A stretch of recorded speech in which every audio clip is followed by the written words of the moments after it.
Hi, I'm Rob Buells, lead developer of the JBrowse genome browser. This short video gives an overview of the primary features of JBrowse. Like most genome browsers, JBrowse lets you scroll back and forth through a genome, displaying data in multiple tracks on the screen. For this demo, we're using a set of artificial test data.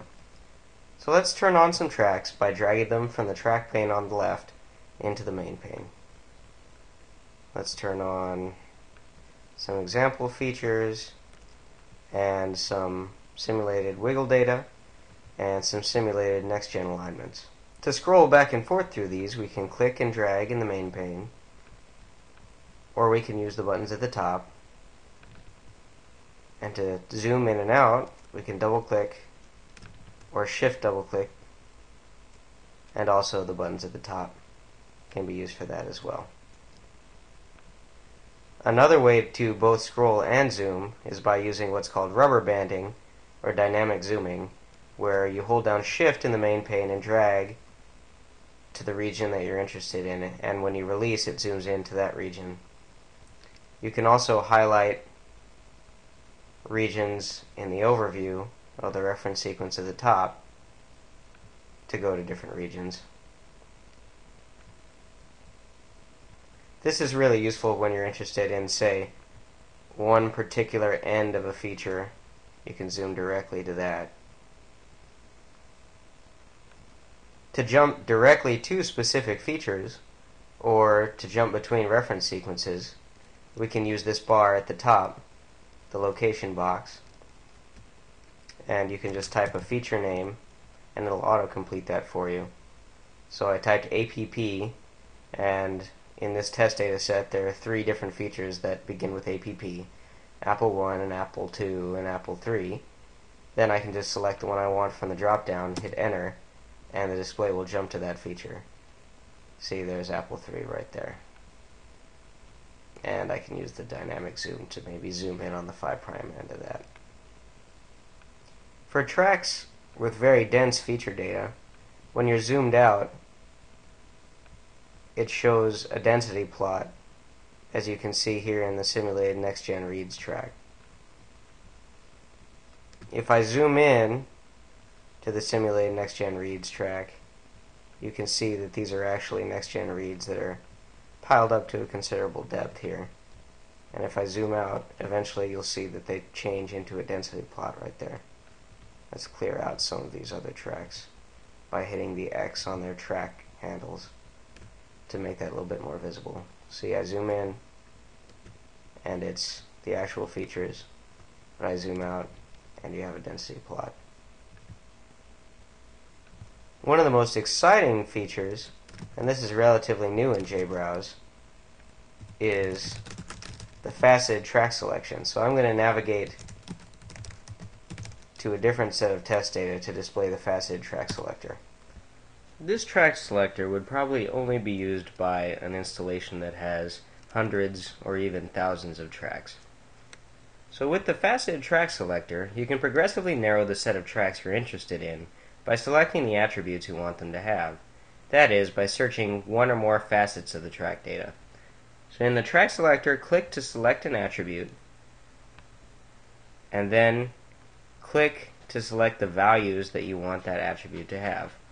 Say we want to find tracks with data from the Waterston lab.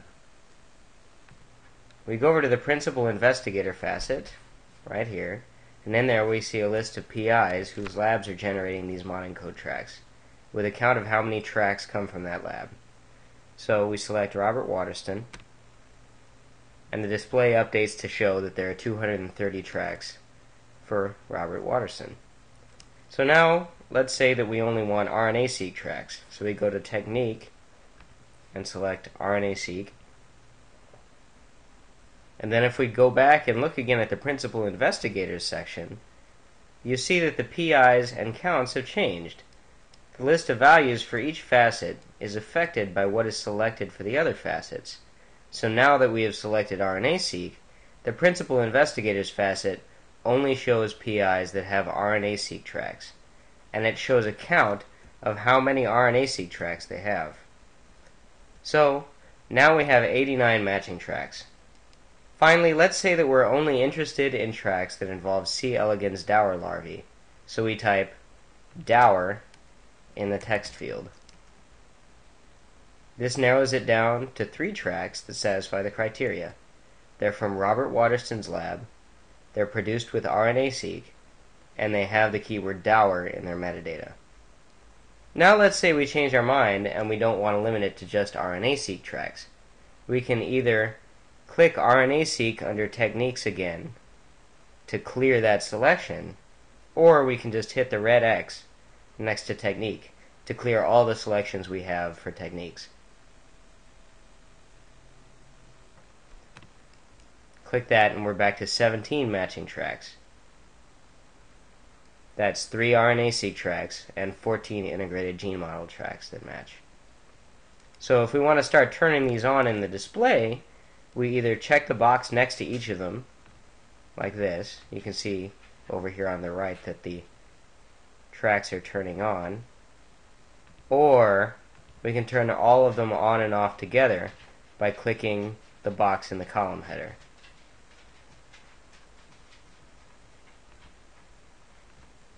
And finally, if we want to clear our selections and start again, we can hit the Clear All Filters button, and then we can go ahead and find more tracks if we want. One last thing to point out. The Faceted Track Selector also has a couple of special categories for tracks that are currently turned on, currently active, and for tracks that have been recently used. You can use these as search terms like anything else. So if we want our recently used tracks for dower larvae, we can just select recently used and type dower in the search box, and there we have the 10 tracks that we've recently used that include the term dower.